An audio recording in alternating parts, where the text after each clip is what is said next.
નમસ્કાર. Oxford school of સાયન્સના commerce ડિપાર્ટમેન્ટમાં આપ સર્વનું હાર્દિક સ્વાગત છે. વિદ્યાર્થી મિત્રો, આપણે ધોરણ 11 કોમર્સ એસપીસીસી વિષયની અંદર ચેપ્ટર નંબર 4 જોઈ રહ્યા છીએ, જે અંતર્ગત આપણે અત્યાર સુધી જોયું છે કે ભાઈ વાણિજ્ય પત્રનું સ્વરૂપ શું છે. વાણિજ્ય પત્રના સ્વરૂપની વાત કરીએ એની પહેલાં થોડીક એની પ્રસ્તાવના વિશે જોઈએ તો વાણિજ્ય પત્ર છે શા માટે લખીએ છીએ, પહેલાં 2 જે લેક્ચરો હતા એની અંદર મેં તમને સમજાવી દીધું છે કે વાણિજ્ય પત્રના લખાણની વિવિધ શૈલીઓ આવેલી છે.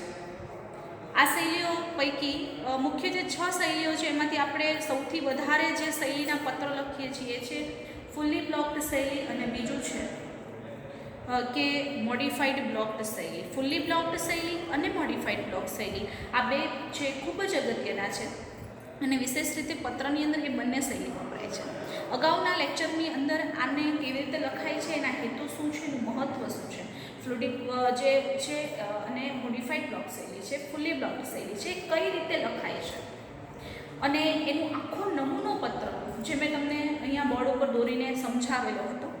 તો કદાચ તમે એ ભૂલી ગયા હોય તો અગાઉના લેક્ચરો છે યુટ્યુબની અંદર આપેલા છે, એમાંથી તમે એના નમૂનાઓ મેળવી શકો છો. વાણિજ્યિક પત્રના કેટલાક લક્ષણો એવા છે કે જેને તમે ધ્યાને રાખો. અગાઉ પણ આપણે જોઈ ગયા કે ભાઈ પરબીડિયું છે, પરબીડિયા પરનું લખાણ છે, કાગળની સળી છે, ગળ છે. એ વસ્તુ એવી છે કે જે પત્રને દેખાવા માટેનું ખૂબ મહત્ત્વનું પાર્ટ છે. માણસ ખૂબ સરસ જાણતો હોય પરંતુ તમારી સામે લઘર વગર હાલતમાં આવી જાય તો તમને જોવો ગમશે ખરો, વાત કરવી ગમશે ખરો? નહીં. તમારી સામે કોઈ સ્વચ્છ, સુઘડ અને સરસ મજાનો તૈયાર થયેલો વ્યક્તિ આવશે, ભલે મેકઅપ ન કર્યો હોય પણ સરસ મજાનો વ્યક્તિ તૈયાર થયેલો હશે તો તમને એની સાથે વાત કરવાની ગમશે. પણ એ ઉઠીને તરત જ તમારી સામે આવીને ઊભો રહી જાય તો તમને એને જોવો પણ નહીં. તો એવું જ પત્રનું છે, પત્રને તમે ગમે એ રીતે વેઠ ઉતારીને લખવાનું છે તો લખી નાખો છો, એવું કરવાનું નથી.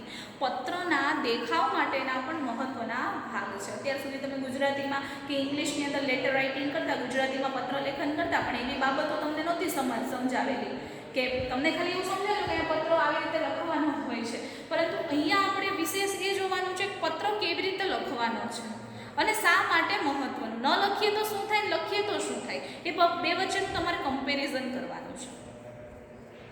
તો પત્રનું જે વ્યવસ્થિત દેખાવ છે એ પત્રને અર્થસભર બનાવે છે. તેનો બાહ્ય દેખાવ આપણું ધ્યાન ખેંચે છે. બાહ્ય દેખાવને આકર્ષક બનાવનારી 6 બાબતોનો ઉલ્લેખ કર્યો છે, જેમાં કાગળની પસંદગી કેવી રીતે કરી, હાંસિયો, ટાઈપિંગ, કાગળની ગડી કે સળ, એની સાથે પરબીડિયું અને પરબીડિયા પરનું લખાણ, આ 6 બાબતોનો ઉલ્લેખ આપણે કરી અને વિગતે બધી માહિતીઓ મેળવેલી છે. પત્રનો દેખાવ સારો હોય અને યોગ્ય રીતે લખાયેલો હોય તો વાણિજ્યિક પત્ર વ્યવહારની જે બાબત છે એ ફળદાયક બને છે. ઉપરોક્ત વાણિજ્ય પત્ર વ્યવહારનો ઢાંચો, એનું માળખું અને એનું સ્વરૂપ જે છે એ ખૂબ જ અગત્યની બાબત ગણાય છે. વાણિજ્યિક પત્રના બધા જ ભાગની ગોઠવણ ક્રમ અનુસાર થાય છે. મુખ્યત્વે 2 ભાગમાં વહેંચવામાં આવે છે. એક છે પત્રનો કાયમી વિભાગ, બીજો છે પત્રનો પ્રસંગોપાત લખાતો વિભાગ. કાયમી પત્રનો જે ભાગ છે, કાયમી પત્રનો ભાગ ફરજિયાત છે, એને લખવો જ પડે છે, અને આ મરજિયાત છે. તમે ક્યારેક એનો ઉપયોગ કરી શકો છો જ્યારે એની જરૂરિયાત હોય ત્યારે. તો એ બંને વચ્ચેનો આજે તફાવત જોવાનો છે ને, બંનેના પત્રોનો તફાવત તમારા પુસ્તકની અંદર એ રીતે આપેલું નથી. પુસ્તકની અંદર એક પછી એક આપેલું છે, પણ અહીંયા તમને બંને વચ્ચે એટલા માટે લખ્યું છે કે બંને વચ્ચેનો તફાવત તમને ખ્યાલ આવે કે બંને વચ્ચે તફાવતની બાબતો કઈ આપેલી છે. તો આજે આપણે હવે એના વિશેની શરૂઆત કરીએ. ત્યારે વાણિજ્યિક પત્રનો કાયમી ભાગ, એનું નિયત કરેલું સ્વરૂપ, પૂર્વ નિર્ધારિત માળખું અને એનો જે ઢાંચો બનાવેલો છે એ ઢાંચાના અનુસંધાને જ લખવામાં આવે છે, એટલે એનો કાયમી ભાગ કહેવામાં આવે છે. જેના મુજબ શીર્ષક હોય, તારીખ હોય, પત્રનો આંતરિક ભાગ હોય, શુભેચ્છા દર્શક ક્ષમાપન હોય, સંબોધન હોય, સહી અને હસ્તાક્ષર હોય, જેને પત્રનો કાયમી વિભાગ કહેવામાં આવે છે. પરંતુ જે પ્રસંગોપાત ભાગ છે એના વિષયની જો આપણે ચર્ચા કરીએ તો કેટલાક ભાગ પ્રસંગોપાત હોય છે અને જરૂરિયાત મુજબ જ એનો ઉપયોગ કરવામાં આવે છે, એટલે એને પ્રસંગોપાત વિભાગ કહેવાય છે. પ્રસંગોપાત ભાગના સ્થાને પ્રયોજન અને એમાં સમાવતી માહિતી અંગેની સંપૂર્ણ સ્પષ્ટતા, તેમના પ્રત્યે કાળજી રાખવી જોઈએ. અને પછીના પ્રસંગોપાત પૈકી કેટલાક પત્રના મુખ્ય ભાગની પહેલાં અથવા તો પછીના સ્થાને લખાય છે. કેટલાક ભાગ હસ્તાક્ષર પછી પણ લખવામાં આવે છે. તો કઈ બાબતો છે એના વિશેની ચર્ચા ચાલો ફટાફટ જોઈ લઈએ. તો પહેલું છે વાણિજ્યિક પત્રમાં સમાવાતા ભાગની નમૂના સાથેની સમજૂતી.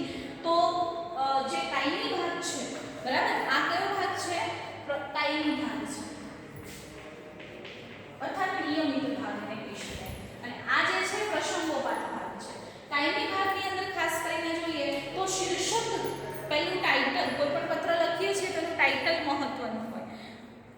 નામ વગરનો માણસ ન હોય તો નામ વગરનું પત્ર ન હોય.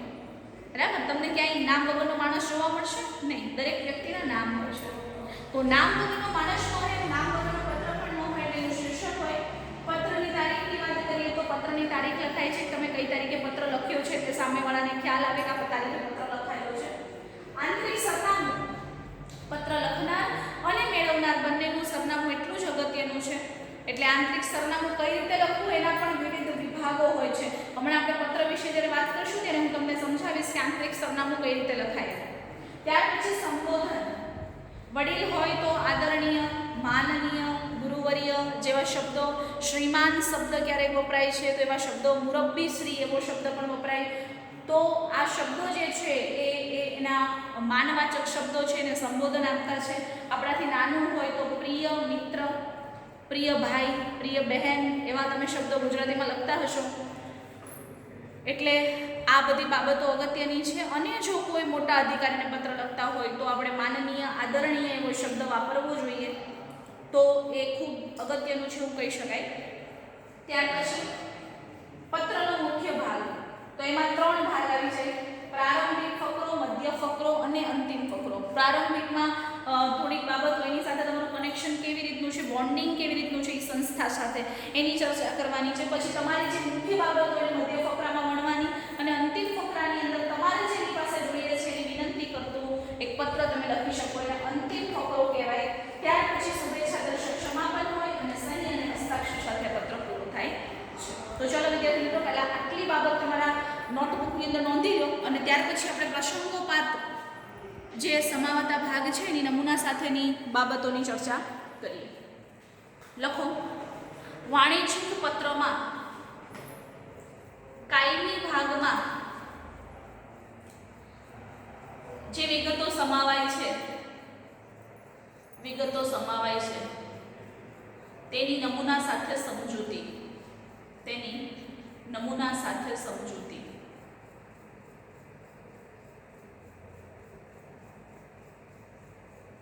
લખો: વાણિજ્યિક પત્રના કાયમી ભાગમાં સમાવાતા પત્રની નમૂના સાથેની સમજૂતી. નીચે લખો: નંબર 1 શીર્ષક એટલે કે ટાઇટલ જેને આપણે કહીએ છીએ. બીજું, પત્રની તારીખ.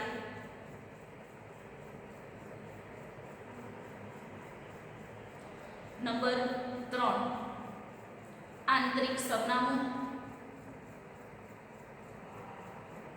નંબર 4 સંબોધન.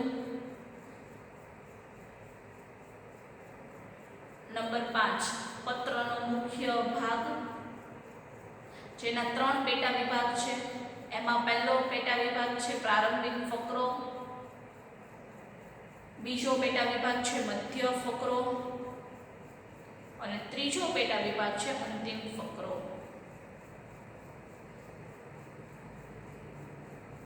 ત્યાર પછી નીચે લખો: શુભેચ્છા દર્શક સમાપન. અને 7મો વિભાગ છે એનો સહી અને હસ્તાક્ષર. બરાબર? તો આ અહીંયા આપણો જે પત્ર છે એનો કાયમી વિભાગના નમૂનાની સમજૂતી આપણે હમણાં જોઈ લઈએ. એના પહેલાં આપણે જોઈએ કે પ્રસંગોપાત ભાગ શું છે. તો કે વાણિજ્ય પત્રની અંદર ક્યારેક જે ભાગ સમાવાય છે, પ્રસંગોપાત જે ભાગને સમાવાતો હોય એને આપણે જરૂરિયાત મુજબ એનો ઉપયોગ કરવાનો હોય તો એને આપણે વાણિજ્ય પત્રનો પ્રસંગોપાત ભાગ એવું આપણે કહી શકીએ છીએ. આ પ્રસંગોપાત ભાગના સ્થાને પ્રયોજન અને એમાં સમાવાતી માહિતીની સંપૂર્ણપણે જે સ્પષ્ટતા છે એ ક્યારેક મેળવી શકીએ, પરંતુ એના પ્રત્યે કાળજી પણ રાખવી પડે. પ્રસંગોપાત અંગો પૈકી કેટલાક પત્રના મુખ્ય ભાગની પહેલાં અથવા પછીના વિભાગની અંદર લખાય છે, જેમાં પહેલું છે અંગત અથવા તો અન્ય નોંધ. પહેલી શું છે? અંગત અથવા અન્ય નોંધ છે. બરાબર? કોઈ અંગત નોંધ કરવાની હોય પત્રમાં અથવા કોઈ બીજી નોંધ કરવાની હોય પત્ર સિવાયની, તો એ તમે કરી શકો છો. ધ્યાનાકર્ષક રેખા, ધ્યાન આકર્ષક જે રેખા હોય છે, અમુક લીટી એવી હોય કે જે ધ્યાન આકર્ષક છે, તો ધ્યાન આકર્ષક અથવા તો વિષય સૂચક રેખા આપણે ક્યાં લખવી? ત્યાર પછી છે વિષય સૂચક, એટલે ધ્યાન આકર્ષકની નીચે વિષય સૂચક, વિષય કયો છે એ દર્શાવતી બાબત. રેખા લખવાની હોય છે, પછી એનું બિડાણ કરવાનું હોય. ઘણી વખત આપણે એનું બિડાણ કરતા હોઈએ છીએ. કોઈ ધારો કે આપણે બાયોડેટા લખીએ છીએ કોઈ નોકરી માટે, તો એ બાયોડેટા જ્યારે આપણે આપતા હોઈએ છીએ ત્યારે એની સાથે આપણા કેટલાક ડોક્યુમેન્ટ એટેચ કરતા હોય છે. તો આપણે કયા કયા ડોક્યુમેન્ટ એટેચ કર્યા છે બિડાણ કરી આખો પત્ર પૂરો થાય. મેં તમને બતાવ્યું હતું ને કે ત્યાં બિડાણ કરવાનું. તો એ બિડાણ પૂરું થાય એટલે બિડાણ કરી અને બધા જ તમારે નોંધ લખવી પડે. ત્યાર પછી કાગળ કોપીની નોંધ, ઓળખ રેખા, ટપાલ પરવાનગી અંગેની સૂચના અને તાજા કલમ. કોઈ બાબત લખ્યા પછી જો ઉમેરવાની થતી, કોઈ વસ્તુ લખ્યા પછી આપણને યાદ આવતું કે આ લખવાનું રહી ગયું છે, તો તાક તાજા કલમ એટલે કે આપણે તાક લખાઈ ગયા પછી કંઈક યાદ આવે તો ઉમેરવાનું. તો એ તાજા કલમ કરી અને તમે લખી શકો છો. તો જેને આપણે પોસ્ટ સ્ક્રિપ્ટ પણ કહીએ છીએ. તો આટલી બાબત જે છે પ્રસંગોપાત ભાગની અંદર સમાવવાની છે. પત્રની અંદર આપણે વિગતની માહિતી જોઈશું. પહેલા આ પત્ર જે છે એના વિશે નો જે નમૂના છે એની અંદર તમે આ મુદ્દા ટાંકી લો, મુદ્દાની નોંધ કરી લો કે વાણિજ્યિક પત્રના પ્રસંગોપાત ભાગ, વાણિજ્યિક પત્રના પ્રસંગોપાત ભાગ.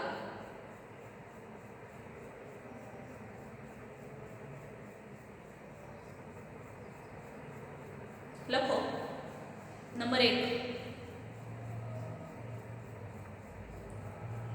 અંગત અથવા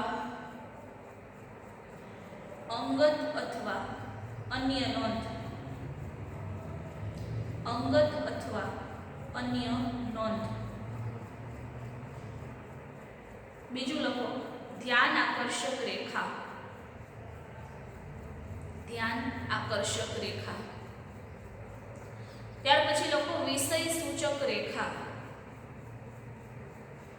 વિષય સૂચક રેખા. નંબર 4 ઉપર લખો બિડાણ. નંબર 4 ઉપર લખો બિડાણ. નંબર 5 ઉપર લખો કાર્બન કોપીની નોંધ. સીસી જેને આપણે કહીએ છીએ, કાર્બન કોપીની નોંધ. નંબર 6 ઉપર લખો ઓળખ રેખા. ઓળખ રેખા. નંબર 7 ટપાલ પરવાનગી અંગેની સૂચના અથવા તો ટપાલ રવાનગી અંગેની સૂચના. ટપાલ કેવી રીતે રવાના કરવી છે, સ્પીડ પોસ્ટ હોય કે કઈ એવી બાબતો હોય તે લખવી પડે. અને છેલ્લું છે નંબર 8 ઉપર છે તાજા કલમ, જેને ટૂંકમાં તાક કહીએ છીએ. તા પછી એક ડોટ અને પછી આવશે ક, એટલે તાજા કલમનું શોર્ટ ફોર્મ છે તાક. હવે વિદ્યાર્થી મિત્રો આપણે નમૂનાઓ જોઈએ. કાયમી ભાગનો નમૂનો અને પછી આપણે જોઈશું કે છે પત્રના પ્રસંગોપાત ભાગનો નમૂનો જે છે એના વિશેનો અભ્યાસ કરીશું.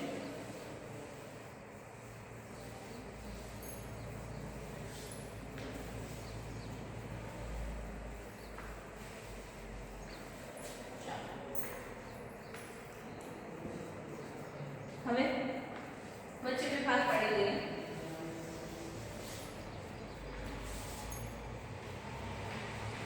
પત્રના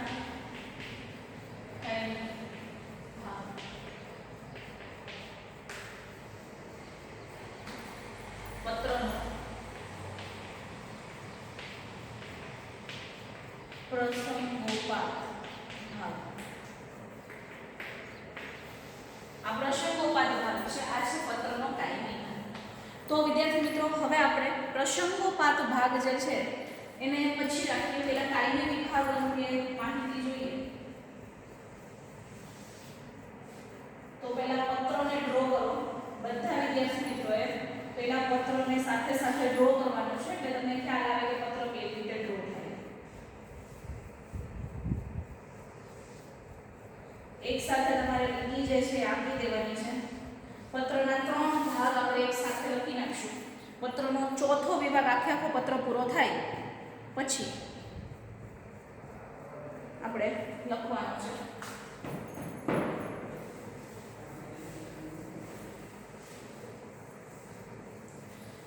તો પત્રનો પહેલો વિભાગ એટલે કે કાયમી વિભાગ વિભાગ વિશેની માહિતી મેળવીએ તો એની અંદર પહેલું આપણે જો તમે તમારા નોટબુકની અંદર જોતા જાઓ તમે લખ્યું હશે પહેલો ભાગ છે શીર્ષક. શીર્ષક ક્યાં હોય તો કે પહેલા અહીંયા લખું શીર્ષક. શીર્ષક અહીંયા હોય શીર્ષક હેડિંગ બરાબર લખી નાખો શીર્ષક અથવા હેડિંગ. આ છે પત્રનો આદર્શ સ્વરૂપ એક જ લાઈનમાં હોવું જોઈએ બરાબર. પત્રનું તમારું નામ ને સરનામું તમારી પેઢીનું નામ તમારે લખવું હોય તો તમે આ રીતે લખી શકો. ઉપર તમે લખી શકો કે ભાઈ XYZ કંપની જો સાથે સાથે આપણે હેડિંગ લખતા જઈએ તો XYZ કંપની. પછી બીજી લીટી શું લખવાનું તો કે બીજી લીટીની અંદર આપણે એવું લખી શકીએ કે આ પ્રસંગોપાત ભાગનું છે પણ આ તો ખાલી ઉદાહરણ તમને કહું છું. એક્ઝામ્પલ છે ટાઈમી ભાગની અંદરનો XYZ કંપની છે પછી તમે કદાચ એનું સરનામું લખો કે A26 સોમનાથ કોમ્પ્લેક્સ વટવા અમદાવાદ બરાબર. એનો પિન કોડ અહીં લખી નાખો એટલે આ તમારું શું થઈ ગયું એનું સરનામું થઈ ગયું. ત્યાર પછી ઈમેલ તમારે ક્યાં લખવાનું છે તો ઈમેલ તમારે લખવાનું છે સામેની સાઈડે ઈમેલ કરીને લખજો અહીંયા અને તારીખ લખો. તારીખ પણ તમારે અહીંયા લખવાની છે. ઈમેલ અને તારીખ તમારે લખવાની છે. ત્યાર પછી ફોન નંબર સામેની સાઈડ લખવાનો છે. ફોન નંબર બરાબર. પછી શું લખવાનું છે ફોન નંબર લખવાનો છે. ચલો હારો લખતા જ જજો તમે. પહેલા શું લખ્યું આપણે શીર્ષક લખ્યું. શીર્ષક પછી નીચે આપણે એનું હેડિંગ ને બધું સરનામું ને લખ્યું. સામેની સાઈડ આપણે શું લખ્યું અહીંયા ઈમેલ લખ્યું છે.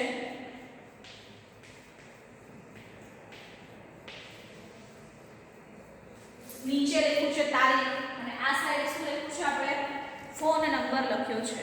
ત્યાર પછી આંતરિક સરનામું અહીંયા લખો આંતરિક સરનામું જેને આપણે કહીએ છીએ ઇનસાઇડ એડ્રેસ. 2-3 લીટીમાં ઇનસાઇડ એડ્રેસ કદાચ ન સમજાય તો લખી નાખવાનું ઇનસાઇડ એડ્રેસ. હવે અહીંયા શેનું એડ્રેસ તો કે આપણી કંપનીનું નામ ને એનું એડ્રેસ. આપણે જે પત્ર લખીએ છીએ તો આપણી કંપનીનું નામ ને એડ્રેસ અહીંયા આવશે. ચલો અહીંયા આપણે જેને પત્ર લખીએ છીએ પણ અહીંયા એક ખાસ બાબત યાદ રાખવાની કે સીધી લીટીઓમાં અહીંયા જ સીધી લીટીની અંદર આવવું જરૂરી છે. પત્રનું અહીંયા એડ્રેસ લખો તો પણ એ સીધી લીટીમાં આવે એવું અનિવાર્ય છે. એ પૂરું થઈ જાય એટલે શું આવશે સંબોધન જેને કહેવાય છે સેલ્યુટેશન. અહીંયા આવશે સંબોધન. શું આવશે સંબોધન સેલ્યુટેશન બરાબર. અહીંયા શું લખવાનું છે સંબોધન. પ્રિય મિત્ર, આદરણીય, મુરબ્બી શ્રી, વડીલ શ્રી, શ્રીમાન, માનનીય અથવા તમે ગમે એ શબ્દ વાપરી શકો છો બરાબર. હવે આવશે એનો પત્રનો મુખ્ય ભાગ.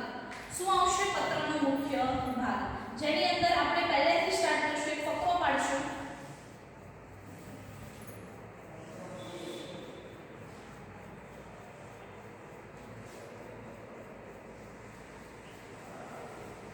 આ એનો પ્રથમ ભાગ છે એવું વિચારીએ. આ એનો પ્રારંભિક ફકરો અહીંયા લખી નાખીએ. પ્રારંભિક ફકરો પછી આવશે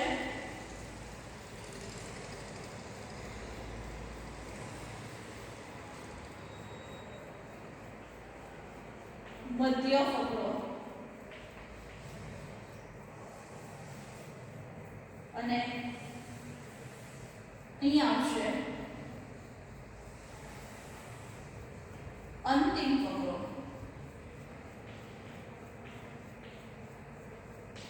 બરાબર. આ પ્રારંભિક ફકરો, આ મધ્ય ફકરો અને આ અંતિમ ફકરો. 1, 2 અને 3 ફકરા પડી ગયા એટલે આ એનો શું પત્રનો મુખ્ય ભાગ, બોડી ઓફ ધ લેટર.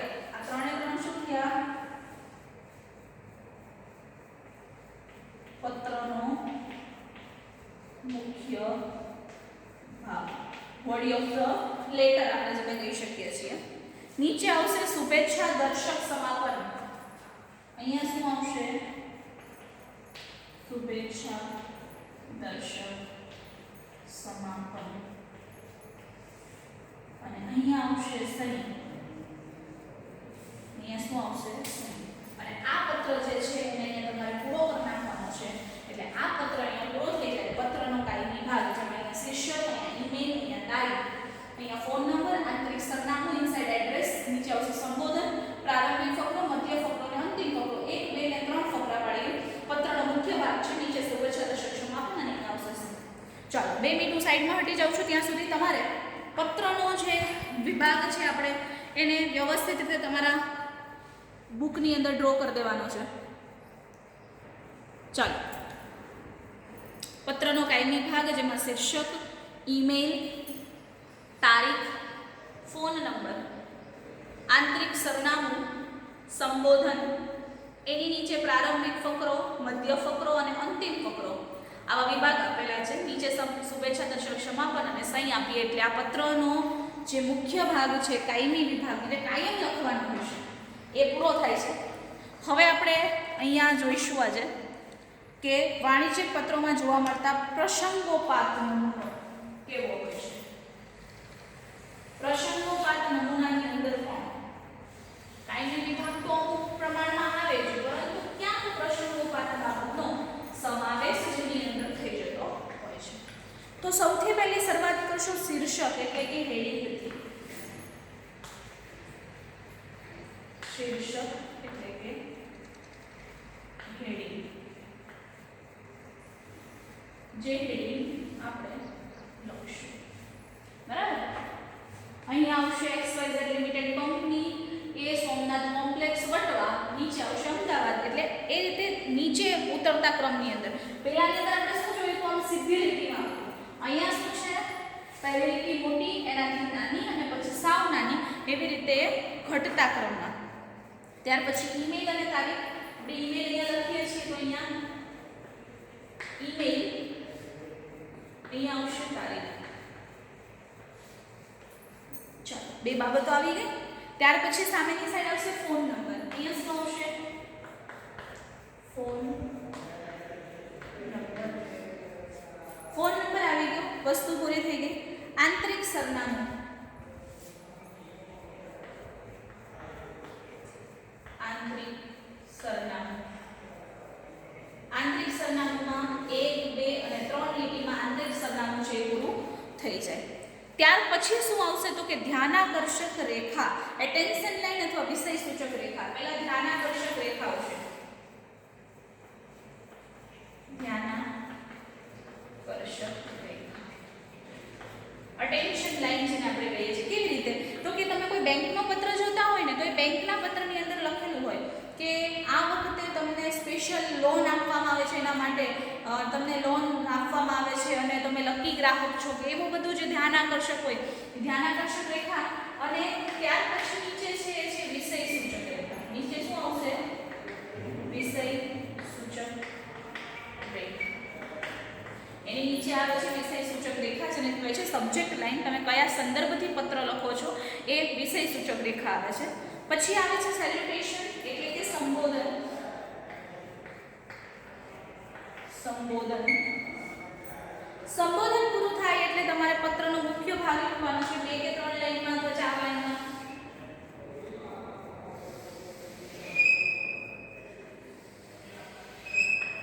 બરાબર, આપણે 3 લાઈનની અંદર પત્રનો મુખ્ય ભાગ પૂરો કરી નાખીએ છીએ. તમે જેટલો લંબાવો એટલો લંબાવી શકો છો પત્રનો મુખ્ય. બરાબર, અહીંયા આપણે આ પત્રનો મુખ્ય ભાગ લંબાવાઈ ગયો. શુભેચ્છા દર્શક સમાપન અહીંયા આવી જશે.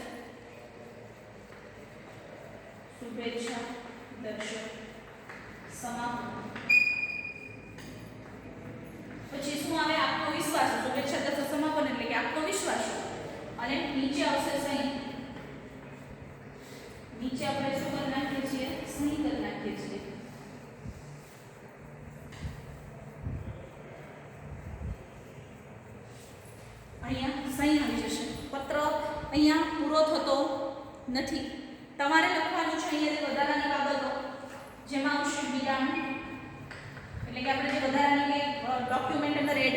અથવા એટેચ કરીએ છીએ એની સાથે તો લખવું પડે કે મેં આટલું આટલું બિડાણ કર્યું છે.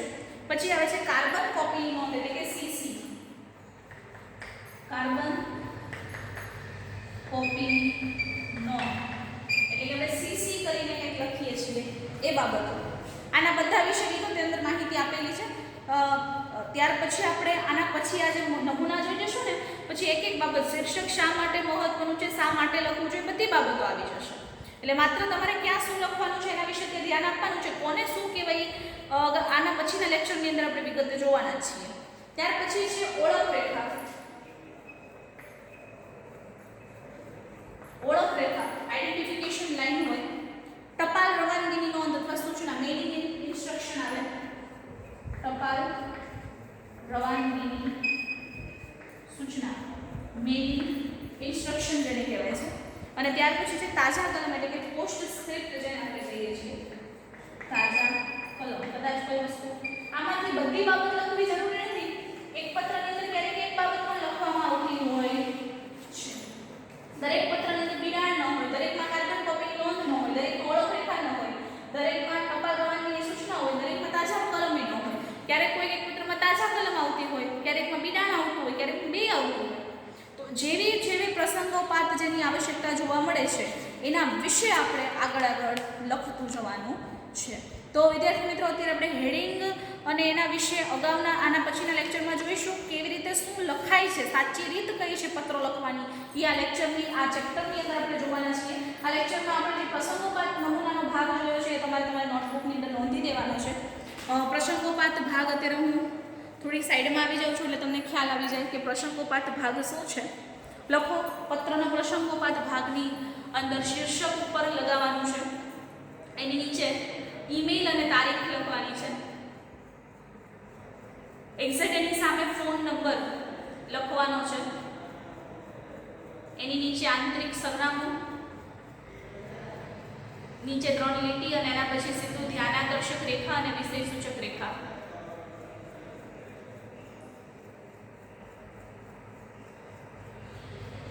એની સામે જો નીચે એકદમ સંબોધન છે, નીચે પત્રનો મુખ્ય ભાગ છે, એક જ ફકરામાં લખેલો છે અને જેવું પૂરું થાય એટલે શુભેચ્છા દર્શક સમાપન આવી જાય, સહી આવી જાય એટલે કે હસ્તાક્ષર જેને આપણે કહીએ છીએ. સહી હતા હસ્તાક્ષર ગમે તમે એને કહી શકો એટલે કે સિગ્નેચર જ થાય ટૂંકમાં એનો મતલબ. એને નીચે જે છે એમાં બિડાણ, કાર્બન કોપીની નોંધ, ઓળખ રેખા અને ટપાલ રવાનગીની સૂચના અને નીચે આવશે તાજા કલમ. બિડાણ, કાર્બન કોપીની નોંધ, ઓળખ રેખા, ટપાલ રવાનગીની સૂચના અને તાજા કલમ. આટલી બાબત તમારે એમાં વધારાની લખવાની છે. અને વિદ્યાર્થી મિત્રો અહીંયા આપણે આ બંને પત્રોના જે નમૂનાઓ છે પૂરા થાય છે. એક છે પત્રનો કાયમી વિભાગ, એક છે પત્રનો પ્રસંગોપાત વિભાગ. બંનેમાં કઈ કઈ બાબતના નોંધ આવે એના મુદ્દાઓ પણ મેં તમને આ ચેપ્ટરની અંદર આ લેક્ચરની અંદર તમને દર્શાવેલા છે. બંનેનું કમ્પેરિઝન કરવાનો મતલબ એ છે કે બંને એક સાથે મૂકો તો તમે એનું કમ્પેરિઝન કરી શકો કે બંને વચ્ચેનો તફાવત શું છે. બરાબર, બંને પત્રો લખવા માટેનો તફાવત શું છે તમે આ લેક્ચરની અંદર કદાચ અગાઉ મેં પાછળથી જ્યારે તમને સમજાવેલું ત્યારે તમે બંનેનું કમ્પેરિઝન પણ કરી શકો છો કે આ પત્ર બંને સાથે લખવાથી અને બંનેની અંદર તફાવત શું છે પણ તમે જાણી શકો છો. તો વિદ્યાર્થી મિત્રો અહીંયા આ લેક્ચરને આપણે અલ્પવિરામ આપીએ છીએ. નેક્સ્ટ લેક્ચરની અંદર આપણે વિગતે માહિતી મેળવશું. ત્યાં સુધી સ્ટે હોમ, સ્ટે સેફ.